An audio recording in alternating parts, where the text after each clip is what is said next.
2 বছর হয়ে গেল, বাড়ি বাড়ি কল এসেছে, কিন্তু সেই কল থেকে জল এখনো পড়ে না। তাহলে উপায়? বাঁকুড়ার গ্রামে এখনো সেই দূরে একটা নলকূপ রয়েছে, সেখান থেকে জল নিয়ে আসতে হয়। বাঁকুড়া শহর লাগোয়া ভূত শহর গ্রাম। এখানকার বাড়ি বাড়ি কল আছে, কিন্তু জল পড়ে না। রাস্তার ধারের কলতলাও শুকনো, কোথাও কলে বাঁধা গবাদি পশু, কোথাও কল ঢেকেছে ঝোপ জঙ্গলে। বাঁকুড়ার গ্রামে তীব্র জলকষ্ট।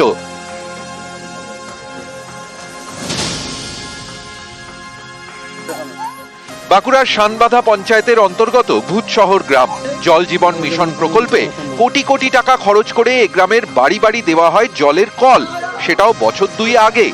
গ্রামবাসীদের দাবি 24-এর লোকসভা ভোটের আগে মাসখানেক জল মেলে, ভোট মিটতেই বন্ধ হয়ে গেছে জল সরবরাহ।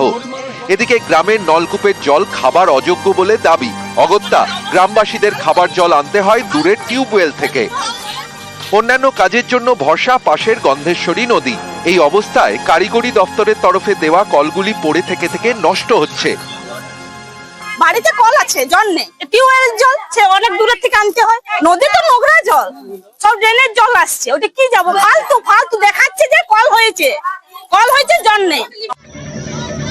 বাড়ছে শুরুতেই পারদ চড়ছে, জল নিয়ে গ্রামবাসীদের ক্ষোভও বাড়ছে। ইতিমধ্যেই জলের দাবিতে বিক্ষোভ দেখিয়েছেন স্থানীয়রা। তারা চাইছেন দ্রুত সমাধান হোক জল সমস্যার। আমরা জলের জন্য প্রচুর কষ্ট, জলের জন্য দাঁড়িয়ে থাকি ঘন্টার পর ঘন্টা, তারপরে কত কষ্টে 1 বালতি জল দেয়, তাও কথা শুনতে হয়। শুধু কলগুলো সব সাজানো আছে, কিচ্ছু কাজে লাগে না। 2 বছর কলগুলো দিয়েছে। প্রত্যেকটা প্রকল্প হতে কিছুটা সময় লাগে।